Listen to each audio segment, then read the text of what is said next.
이 시간에 저하고요, 성경 개관을 잠깐 짧게 하고 성경 지도에 관한 거를 함께 하도록 하겠습니다.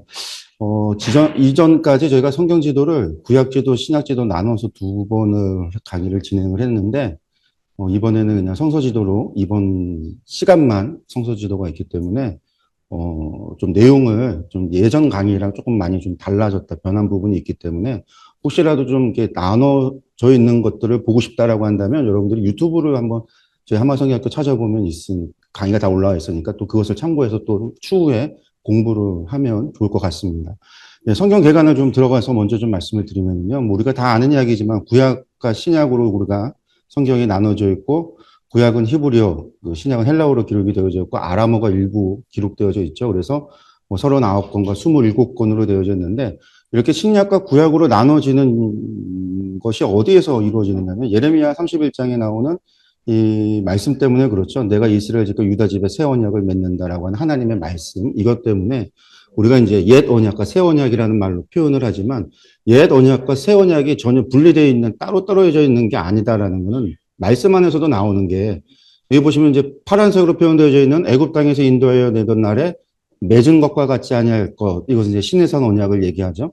그리고 그들이 내 언약을 깨뜨렸다. 두 돌판을 깨뜨렸던, 모세가 깨뜨렸던 그것을 상징하는데, 그때 두 돌판이 깨졌던 것처럼 이스라엘의 범죄로 말미암아 하나님 앞에 불순종하고 범죄함으로 말미암아 하나님과의 언약이 깨졌다라는 표현이잖아요. 그 이후에 하나님께서 새 언약을 주는데 그 언약은 뭐냐면 새로운 다른 법을 준다는 게 아니라 그들의 마음에 기록한다. 깰 수 없는, 돌판이 아니라 마음에 기록해서 깰 수 없는, 부정할 수 없는 그 언약을 준다라는 얘기예요. 그래서 내용이 바뀌는 게 아니라 구약과 신약은 통일성을 가지고 있는 하나님의 언약이다라고 표현할 수 있는데, 이 구약과 신약으로 나눠지는 것이 지금 유대교와 우리하고 갈라지는 구약의 39권의 이 책을, 구약을 어떻게 바라보느냐에 따라서 나눠질 수가 있는 거죠. 유대인들은 어떻게 보냐면 미드라시라고 하는, 그들이 가지고 있었던 구약, 미드라시라고 하는 게 성경 해석이거든요. 랍비들의 성경 해석, 특별히 토라에 대한 주석인데, 이 해석, 그들의 전통 안에서 랍비들이 해석해왔던 그 해석의 렌즈를 통해서 구약을, 성경을 보는 게 유대인들의 관점이라고 한다면, 우리 기독교인은 예수 그리스도라고 하는 렌즈를 통해서 구약 성경을 보는 거죠.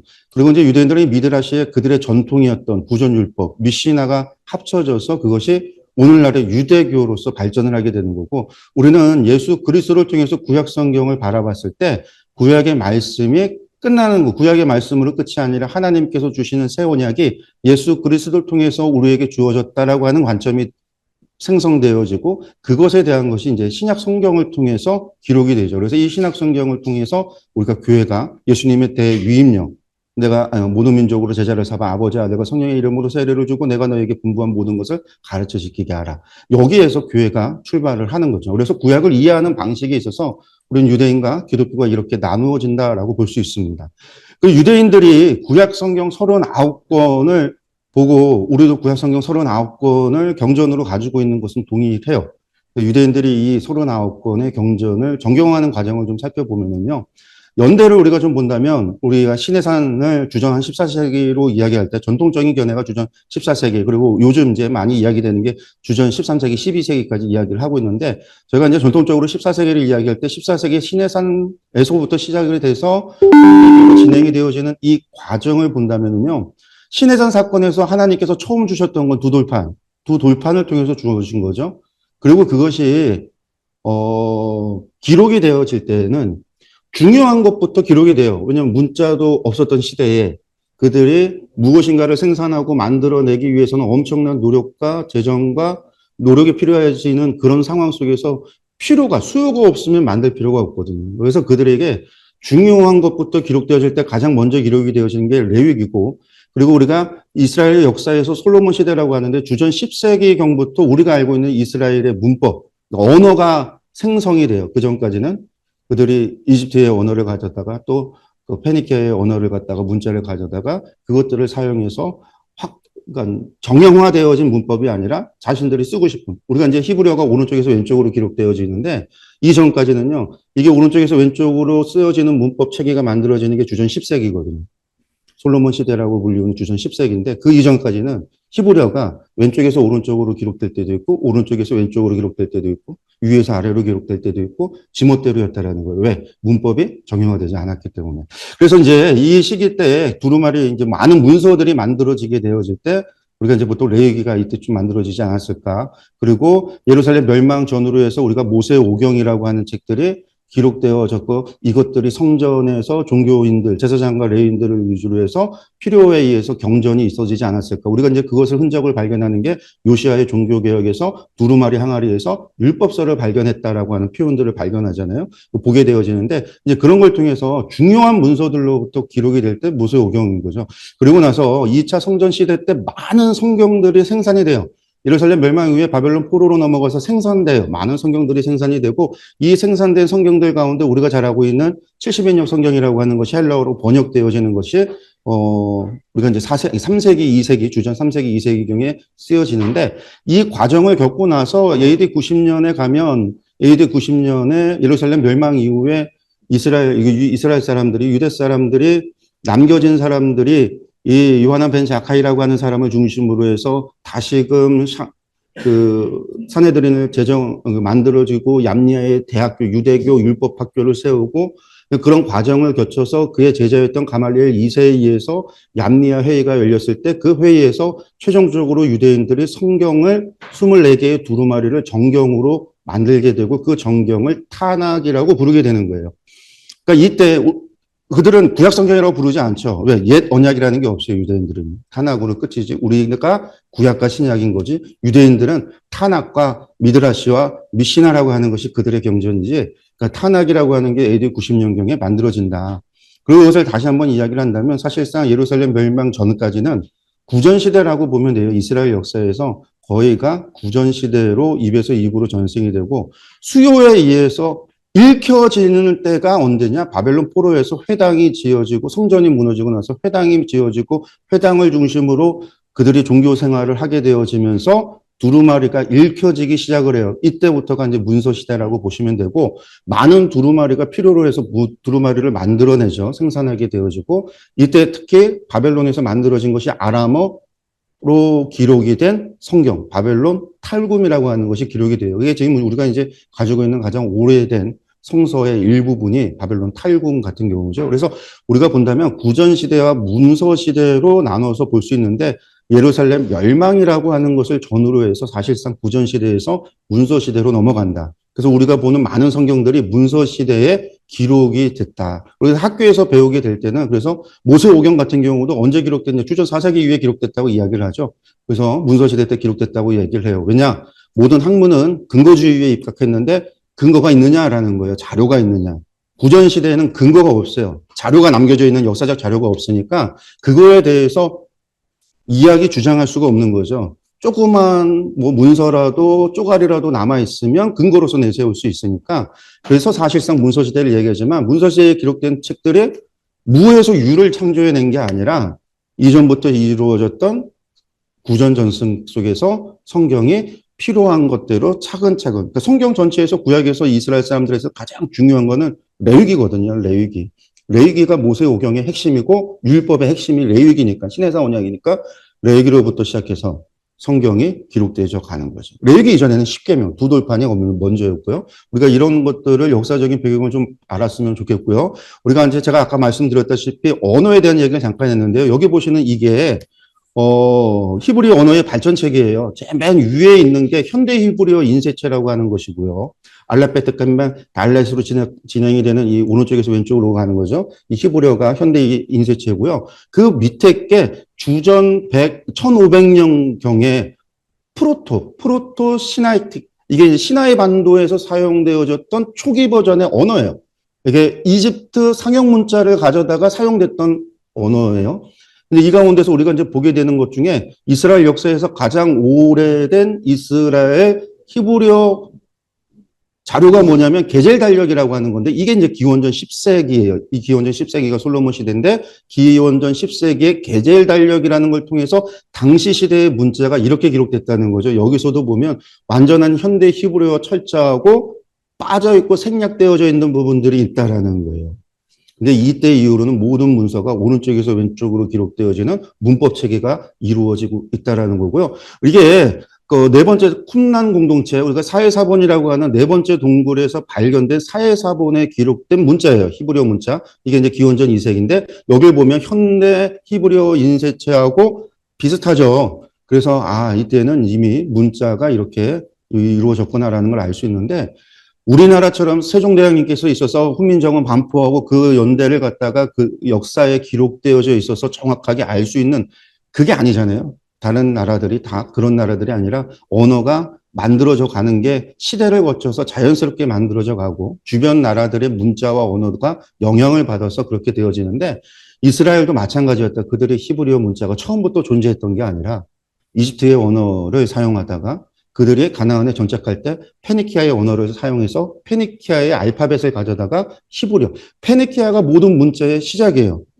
히브리어도 페니키아 문자에 영향을 받았고 오늘날의 아람어도 페니키아 문자가 영향을 받은 거고 그 페니키아가 언어가 유럽으로 넘어가서 헬라어가 되는 거고 그리고 로마어가 되는 거고 그리고 독일어, 프랑스어, 영어가 되어지는 게 모든 철자의 알파벳이 페니키아의 영향인데 페니키아 문자에 히브리어도 마찬가지로 그 페니키아 문자의 영향을 받아서 이렇게 기록되어졌다. 우리가 이제 이런 걸 통해서 성경이라고 하는 게 처음부터 히브리어로 완벽한 문자로다가 완전한 성경으로 기록되어진 게 아니라 처음에는 구전으로 이루어졌던 것이 모세의 설교를 구전으로 전승되어졌던 것들이 이렇게 기억으로 계속해서 구전되어졌고 그것이 기록되어졌구나라는 걸 알 수 있습니다. 이 구전을 그러면 신뢰할 수 있느냐라고 이야기했대요. 여러분들 이 사람이 누굴까요? 아시는 분들도 계실 텐데 이 사람이 누구냐면 호메로스입니다. 호메로스. 호메로스가 뭐죠? 일리아드 오데세이를 기록한 사람이 호메로스인데요. 이 사람이 기원전 8세기 사람입니다. 기원전 8세기경의 사람인데 우리가 일리아드와 오데세아를요, 호메로스의 저작이라고 이야기를 해요. 근데 이 사람은 어떤 사람이었냐면요, 그, 눈이 먼 시각장애인이었어요. 앞을 보지 못하는 시각장애인, 음유 시인이었습니다. 그러니까 시각장애인이 기원전 8세기에 어떻게 문자를 배워서 어떻게 글을 썼을까? 말이 안 되는 상황인 거죠. 말이 안 되는 상황이에요. 이 호메로스를 통해서 이루어졌던 그의 음유, 노래가 구전되어졌던 게 나중 후대에 누군가에 의해서 기록되어지는 건데 그 기록되어졌을 때 그거의 저자가 누구냐라고 이야기하면 기록한 사람이 저자냐 이걸 시작한 사람이 저자냐 이 노래를 지어서 부른 사람이 저자냐라고 이야기할 때는 당연히 지어서 부른 사람이 저자죠. 그래서 모든 사람이 오데세이아하고 일리아드 같은 경우 일리아스 같은가 호메로스의 저자라고 이야기하는 것과 같다라는 거예요. 그러니까 우리가 모세 오경을 모세가 기록했다라고 하는 이야기는 모세로부터 시작되어졌다라는 거죠. 모세가 하나님을 경험하고 하나님의 음성을 듣고 하나님의 말씀을 받아서 이스라엘 백성들한테 전했던 그 모든 이 사건의 이야기는 모세로부터 이루어지고 그 모세가 백성들한테 알려서 그것을 기억하게 해서 구전되어졌기 때문에 그 구전된 것들을 그들이 기록했다고 해서 기록한 사람이 기록자가 아니라 기록자는 그 구전의 시작, 계시자가 하나님의 계시를 받아서 시작했던 사람이 당연히 저자다라고 우리가 그렇게 표현을 하는 겁니다. 물론 학교에서는요, 근거주의이기 때문에 안 돼요. 모세가 어떻게 책을 썼냐. 그러니까 모세오경은 문자가 4세기 때 기원전 4세기에 두루마리 작은 조각 두루마리들이 발견되는 걸 통해서 4세기 때 기록되어졌다라고 표현할 수밖에 없는 거죠. 학문적으로는요. 그렇지만 모세가 기록한 것이다. 우리가 이제 저희 한말에서는 그런 식으로 우리가 기록자에 대한 부분을 설명할 때는 이야기하고 있습니다. 그리고 그게 옳은 거고요. 옳은 거죠. 뭐 잘못된 게 아니라 당연히 그렇다고 해서 모세의 저작에 대한 권위가 없느냐? 그렇지 않다라는 거예요. 그리고 이스라엘 사람들의 구전이 대단히 정확하게 구전돼요. 우리가 성경을 기록하는 것만 대단히 정확하게 기록했다라고 표현들을 하는데 많은 안전장치를 둬서 기록하는 방식을 통해서 기록했다고 표현하지만 그들이 전하는 구전도요. 공동체의 구전은요. 공동체 안에서 내가 오늘은 창세기의 이야기, 아브라함에 대하여 이야기를 합니다고 이야기를 하면은 그 공동체가 그 이야기를 듣고 잘못 기억하고 있는 걸 바로잡는 일들을 해요. 너 그거 아니야. 내용이 틀렸어. 그래서 공동체의 집단 기억은 대단히 정확했다라는 거죠. 이스라엘에서 실제로 그런 이제 노래를 짓고 했던 것도 모세의 노래나 이런 노래를 했던 것도 그런 구전을 위해서 기억을 위해서 사용되어졌던 고대의 하나의 방법인데 그런 부분들이 성경 기록하는데 사용됐다. 그래서 이제 우리가 성경 기록 전승자냐 편찬자냐라고 이야기할 때 우리가 이제 역사 비평학을 하는 이들은 성경의 기록자를 인정하지 않죠. 왜냐? 근거주의이기 때문에 예, 눈에 보이는 근거가 없으면 존재하지 않는다. 근거주의이기 때문에 우리 기록자를 인정하지 않고 우리가 이제 학교에서 공부하는 책들에서는 그렇게 이야기하고 있지만, 예, 파피루스나 스크롤이나 코덱스의 존재 유무를 통해서 연대 설정을 하기 때문에 상당히 후대에 기록되어진 거다라고 표현을 하지만 성경은 기록자가 아니라 우리가 저자가 하나님이라고 이야기할 때 하나님께서 계시했던 그 계시 경험자가 성경의 제일 전승자다라고 표현을 하는 게 말은 옳은 표현인 것 같아요. 그래서 우리는 그 제일 전승자가 성경의 기록자로서 표현을 하는 거죠. 그래서 이 구전은 무에서 유를 창조한 게 아니라 구전, 유에서 유를 만든 거죠. 내려왔던 이야기를 기록한 거다라는 거예요. 그래서 성경 원본이 있는 것이 아니라 지금 우리가 보고 있는 그런 완벽한 성경이 과거부터 처음부터 그런 원본으로서 시작된 것이 아니라 구전으로 전승된 이야기가 기록됐다. 물론 이제 신약 성경의 사도 바울의 편지와 같은 경우는 직접 기록한 것에 있죠. 그래서 원본이 있을 거예요. 이미 소실돼서 없지만 사본만이 존재하겠지만 하고 있지만 어쨌든 그런 편지가 아닌 경우에는 대부분이 구전 전승이 된 이야기다라는 거예요. 그래서 성경 원본이 아닌 전승된 계시가 하나님의 계시가 성경 안에 존재하고 있다라는 거죠. 이렇게 이야기할 때 우리가 성령의 감동으로 성경이 기록됐다라고 표현할 때 성령의 감동이 뭐냐면 하나님의 계시가 있고 그 계시는 역사 가운데 이루어져요. 그 역사 가운데 이루어지는 거를 성경의 기록자가 해석을 해서 그 해석을 기록을 하는데 이 해석을 하는 이 작업이 성령의 감동이에요. 선지자를 통해서 하나님의 계시를 듣고 당시의 시대를 바라보면서 하나님의 계시를 가지고 그 시대를 비판하고 그 사람들을 책망하고 과거의 역사를 비유로서 이야기하면서 이야기하는 선포되어지는 것은 해석의 작업이거든요. 역사를 해석하고 율법을 해석하고 하나님의 주신 말씀을 내가 이해하는 과정 속에서 해석이 이루어지고 그걸 통해서 선포되어진다라는 거죠. 그러니까 로버트처럼 하나님께서 너 이렇게 토시 하나 틀리지 않고 말을 해야 되고 내가 너 손을 잡고 다 이렇게 기록하고 그런 게 아니라 그 사람이 가지고 있는 처음에 그 사람이 갖는 지적인 수준, 언어적인 특징, 그 사람의 그 모든 것을 하나님께서 사용했기 때문에 성경은 다양할 수밖에 없는, 개성을 가질 수밖에 없고, 문학적으로, 언어적으로, 문법적으로 차이가 있을 수밖에 없는 거죠.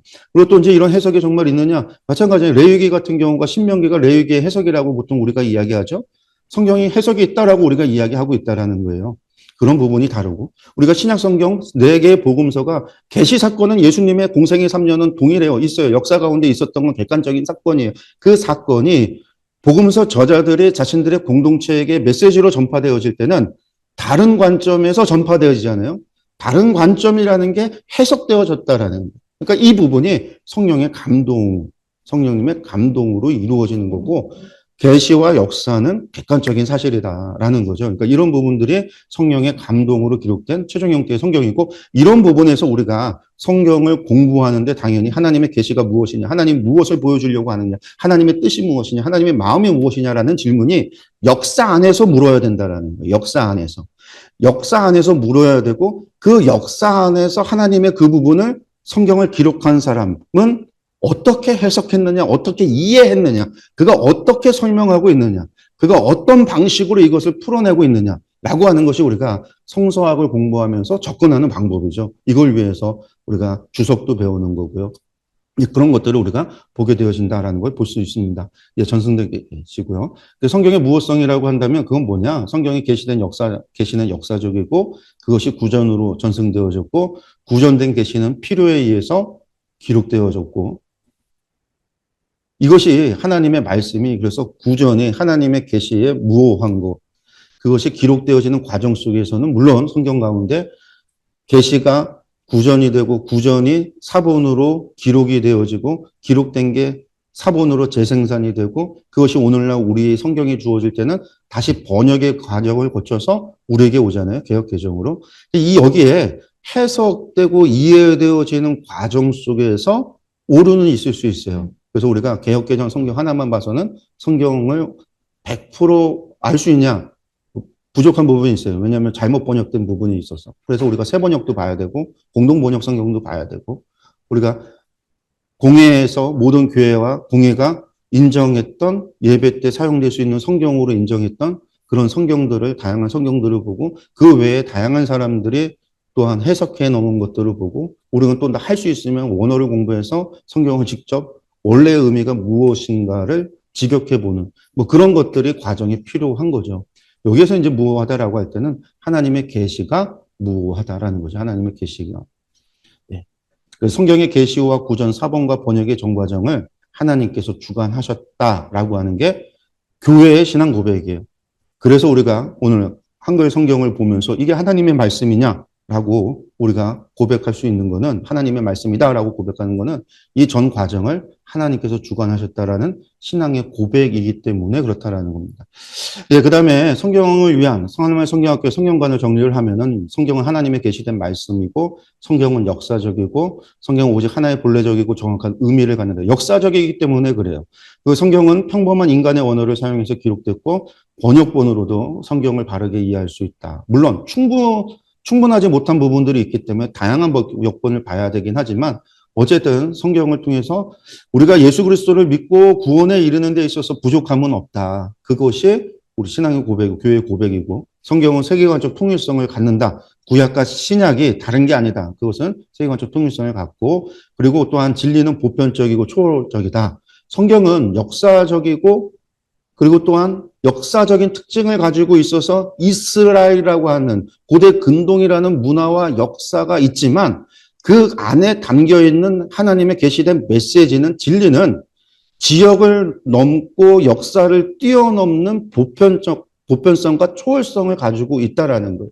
그러니까 여기에서 우리의 성경을 보면서 구약 성경 토라를 기원전 지금으로부터 3,400년 전의 토라의 말씀을 우리가 보면서도 그 말씀이 오늘 우리에게 주어진 말씀으로 받아들이고 이해할 수 있는 것은 성경이 가지고 있는 또한 보편적과 초월적인 특징이기 때문에 그렇다는 거죠. 비평학과 성경이 충돌할 때, 다른 말로 이성과 성경이 충돌할 때 성경을 따른다. 이게 우리 감리교 웨슬리 전통이죠. 성서, 이성, 전통, 경험이라고 하는 네 가지 가운데서 결국은 뭐가 최종 권위를 갖느냐? 성경이다. 그리고 이게 사실은 개신교 전통이에요. 루터가 오직 성경으로 돌아간다라고 이야기할 때 그 이야기의 의미는 성경을 최종 권위로 둔다라는 거예요. 성경을. 모든 신앙의 기준을 성경으로 둔다라고 하는 것이고요. 그래서 우리도 마찬가지죠. 그래서 이성이 충돌을 할 때 우리가 이제 비평학을 배우고 성서학을 배우다 보면 우리가 이야기하는 성경의 말씀에 대해서 좀 충돌이 일어나는 경우가 있죠. 제가 하마 성경학교 하면서 1설, 2설, 3설이라고 해서 이런 견해도 있고 이런 견해도 있고 이런 견해도 있습니다라고 하는 걸 소개는 하지만 결국은 그 소개에서 최종 하나를 선택을 해서 진행을 한다고 할 때는 성경을 따르고 있다라고 하는 겁니다. 네, 여기까지 이제 성경과에 대한 이야기를 했고요. 아까 그 성경의 가르침은 성경이 필수적이죠. 왜냐하면 이해는 성령의 감동이 분명히 있기 때문에 성경 안에 그리고 우리도 성령의 가르침을 통해서 성경 이해를 해야 된다. 그래서 성경 이해 공부할 때는 이제 우리가 기도하면서 해야 되는 이유가 있습니다. 그리고 이제 이스라엘의 정경과정 아까도 봤던 부분인데요. 여기서 우리가 주목해야 되는 부분이 요게요. 이제 70인역 성경이라고 하는 거. 많은 성경들이 만들어졌는데 이 가운데 70인역이 기독교의 정경으로, 기독교의 정경으로 만들어지죠. 구약 정경. 이 보면 중간기 문헌들이 이렇게 많았어요. 구약의 외경이라고 하는 게, 예, 영어 RSV 성경을 보면 15개의 외경이 들어가 있고요. 공동번역 성경에도 우리가 이제 카톨릭 성경인 거죠. 이렇게 많은 외경 부분이 들어가 있는데, 이 많은 책들 가운데에서 우리가 가지고 있는 70인역 성경만이 우리가 이제 구약 성경 정경으로 시작이 되어진 거예요. 그래서 이제 헬라어 구약 성경이 기독교의 정경으로 받아들여졌고 유대인들이 기독교인들이 70인역 헬라어 번역본을 사용했기 때문에 우리 니들과 달라 해서 유대인들은 자신들이 남아 있었던 당시 90년에 AD 90년에 남아 있었던 보관되어졌었던 유일한 두루마리가 24개의 두루마리가 있었기 때문에 이것만이 우리의 경전이다 해서 24개 두루마리가 지금의 39권의 책이 되는 거고, 당시 70인역으로 카톨릭에서 구약 성경, 그러니까 개신교, 기독교죠. 기독교에서 그리스도교가 정경으로 받아들였던 것은 이 70인역 헬라어 성경이에요. 우리가 이제 벌가타, 나중에 라틴어 번역이 되어지고 그렇게 내려왔었던 게 70인역 성경이고, 지금 이 전통이 카톨릭 성경으로 이루어져서 카톨릭이 이 성경을 70인역 성경, 헬라어 성경을 가지고 그들의 경전으로 삼았어요. 우리가 없는 마카베오 상하나 토비키나 유디키나 지혜저 집에서 바룩서 같은 것이 여기에 포함이 된 거고, 이게 왜 빠졌느냐? 히브리어 24개 두루마리 없어서. 그리고 루터가 종교개혁할 때 카톨릭의 70인역 성경을 우리는 나는 따르지 않겠다 한 거예요. 어디로 따르겠냐? 나는 유대인들의 우리 그 24개 두루마리, 24개 맞소라 본문이죠. 맞소라 본문을 따라가겠다 해서 유대인의 맞소라 본문을 정경으로 삼았기 때문에 맞소라는 24개의 두루마리 전통이거든요. 그러니까 그 24개의 두루마리 39권만 정경으로 하겠다 했기 때문에 개신교가 카톨릭과 다른 성경, 지금 구약 성경이 다르게 차별이 있습니다. 그럼 내용이 다르냐? 번역상에 약간의 차이점들이 있어요. 헬라어가 번역됐기 때문에 유대 전승의 헬라 히브리어하고 헬라어하고 번역 차이 되어지면서 차이들이 좀 약간 있지만 그렇게 크지는 않습니다. 빠진 것을 제외하면 나머지 39건 공통적인 부분은 거의 일치한다라고 보시면 돼요. 유대인들은 자신들의 탄압을 구분하면서 율법서, 예언서, 성문서로 구분을 했고 예언서 같은 경우가 정기예언서, 후기예언서로 나눴죠. 그래서 여호수아, 사사기, 사무엘, 열왕기 같은 경우 우리가 역사서라고 불리우는 것들을 예언서로 봤어요. 왜 예언서로 봤느냐? 이건 역사가 아니라 이게 역사 기록이지만 이 역사를 기록한 거는 그들이 회당에서 구전되어 왔던 것을 기록을 해서 회당에서 그들이 그것을 읽었었던 이유는 이것이 하나님의 예언의 말씀, 역사가 반복이 되잖아요. 반복되어지는 역사가 과거의 실패가 오늘 우리가 반복하고 있기 때문에 그 실패를 반복해서는 안 된다라는 메시지로 이 여호수아, 사사기, 사무엘, 열왕기가 선포되어졌던 거거든요. 그래서 유대인들이 이것을 예언서로 본 거예요. 예언서로. 그래서 이제 정기예언서, 후기예언서로 나누고 성문서로 나누는 게 유대인의 성경 구분이고요. 우리는 개신교의 종교개혁 이후에 개신교의 성경 구분은 아까 얘기했던 맞소라 본문을 우리의 구약 정경으로 받아들였기 때문에 구약 성경은 그 맞소라 본문은 유대의 24개 두루마리 전통, 그 정경 전통에 있기 때문에 당연히 이 히브리 헬라어 성경하고 차이가 7개의 성경이 빠져 있다라고 하는 겁니다. 그리고 그 어떤 차이가 있느냐? 좀 더 유대인들의 탄압을 두루마리가 따로 되어 있던 것이 합쳐져서 창세기 율법부터 시작해서 성문서로 끝나고 그 성경의 마지막이 뭐냐면 역대기거든요. 역대기로 끝나는 거는요. 90년 이후에 두루마리 스크롤이었던 것들이 코덱스가 돼서 하나의 책으로 만들어질 때 이러한 순서가 만들어져요. 이 순서를 만드는 것도요. 유대인들의 유대교의 신앙의 고백이에요. 그리고 이것을 순서를 만들었던 시대는 그들이 예루살렘 멸망하고 제2차 바로크 항쟁이 끝나고 유대인들이 약속의 땅이었던 그들의 땅에서 완전히 쫓겨나서 로마 제국에 뿔뿔이 흩어졌던 바로 그 시대에 이루어지거든요. 그래서 그 시대에 그들의 탄압의 마지막은 무엇으로 끝나냐면 역대기 36장 22절 23절로 끝나요. 여기서 뭐가 나오죠? 바사왕 고레스 왕의 조소로 끝나면서 마지막 문장이 이거예요. 너희 하나님 여호와께서 함께 하시기를 원하노라. 그들이 나라를 잃고 예루살렘을 잃고 성전이 무너져서 로마 제국 가운데 완전히 뿔뿔이 흩어져 버렸던 그들이 그 가운데서도 하나님께서 우리와 함께 하기를 원한다라고 하는 그들의 신앙의 고백으로 역대기가 맨 마지막에 위치해요. 그러면 우리 신약 성경은 어떻게 구약 성경 마지막에 어디로 끝나냐? 당연히 말라기로 끝나죠. 우리가 잘 아는 말라기. 그럼 말라기는 어떻게 끝나죠? 마지막 4장 4절에서 6절의 말씀 보면 내가 선지자 엘리야를 너희에게 보내리니 그가 아버지 마음을 자녀에게로 돌이키고 그 자녀들의 마음을 그들의 아버지에게로 돌이키게 하리라 라고 하는 선지자 엘리야를 보내주신다는 하나님의 예언으로 끝나요. 왜 이걸로 끝날까요? 구약 성경이 처음부터 70인역에 다 이 순서대로 있었던 게 아니라 이후에 성경 순서가 만들어지는 것은 코덱스가 만들어지고 그 코덱스 이후에도 한참 지나서 성경을 하나로 합쳐지게 될 때 말라기를 맨 마지막에 두었던 것은 교회의 신앙 고백인 거죠. 이 엘리사가 결국은 누구예요? 신약 성경의 세례 요한이고 그 세례 요한은 예수 그리스도의 오실 예수 그리스도를 예비하는 자였다라고 하는 거죠. 그래서 구약 성경을 예수 그리스도라고 하는 렌즈를 통해서 예수 그리스도를 통해서 구약을 바라보고 그걸 통해서 신약 성경 예수 그리스도를 통해서 하나님의 새 언약을 그들이 받은 거고 그걸 통해서 교회가 시작되어졌다라고 하는 신앙의 고백입니다. 그래서 그래서 신약에서 구약의 이해가 어떻게 돼요? 모세의 율법과 선지자의 시편 구약 성경이죠. 그것을 나를 가르쳐 기록된 것, 예수 그리스도를 통해서 기록된 것이 이루어져야 하리라 한 말이 이것이다. 그래서 성경이라고 하는 것이 예수 그리스도를 통해서 바라봤다라는 거예요. 그리고 이제 그 신약 성경에 우리가 알다시피 27권, 역사서 5권과 바울서신과 일바서신과 예언서로 되죠. 그리고 이 순서도 다 각자 독립된 책들이 합쳐져서 왜 요한계시록 마지막이 끝나냐? 이게 교회의 신앙의 고백인 거예요. 맨 마지막에 이야기 22장 18절에 21절 누구든지 이것들 외에 더하면 하나님이 이 두루마리에 기록된 재앙들을 그에게 더하실 것이요 만일 누구든지 이 두루마리 여기서 이 두루마리는 요한계시록을 얘기해요. 이 요한계시록의 예언의 말씀에서 제하여 버리면 하나님께서 제하여 버리시겠다. 그리고 그 내용의 이야기가 뭐죠? 예수님의 재림이죠. 예수님의 다시 오심. 예수님께서 다시 오시고 심판의 주로 구원의 주로 이 땅 가운데 오셔서 새하늘과 새 땅과 새 예루살렘을 이루시는 예수 그리스도의 재림에 대한 고백이 요한계시록이에요. 그러니까 교회의 신앙의 고백은 우리는 주님의 재림을 기다리고 예수님의 재림을 준비하고 예수님의 재림이 이루어지기 위해서 우리에게 주어진 사명을 다하여 하늘에서 하나님의 뜻이 이루어진 것처럼 이 땅 가운데 하나님의 나라가 하나님의 뜻이 이루어지기를 바라는 거, 그게 교회의 신앙의 고백이죠. 그래서 성경 전체를 우리는요, 한 권의 책으로 보는 거예요. 구약과 신약이 서로 다른 게 아니고, 각각의 책들이 다른 게 아니라, 그 책의 배열과 그것들이 모든 신앙의 고백에 하나님이 주신 은혜 가운데서, 이 모든 하나님의 역사 가운데서 이루어진 사건이 결국 창세기로부터 시작해서 요한계시록으로 끝나는 창세기 원역사 1장에서 11장까지가 전체 이야기의 서론이었다라고 한다면 예수 그리스도의 재림을 통해서 이루어지는 새 창조의 이야기가 결론으로서 마무리되어지면서 구약과 신약이 하나의 책으로서 우리가 바라봐야 된다라고 하는 게 우리가 이제 성경에 대한 우리의 관점이다라는 것을 기억했으면 좋겠습니다. 여기까지 성경개관 간단하게 했고요.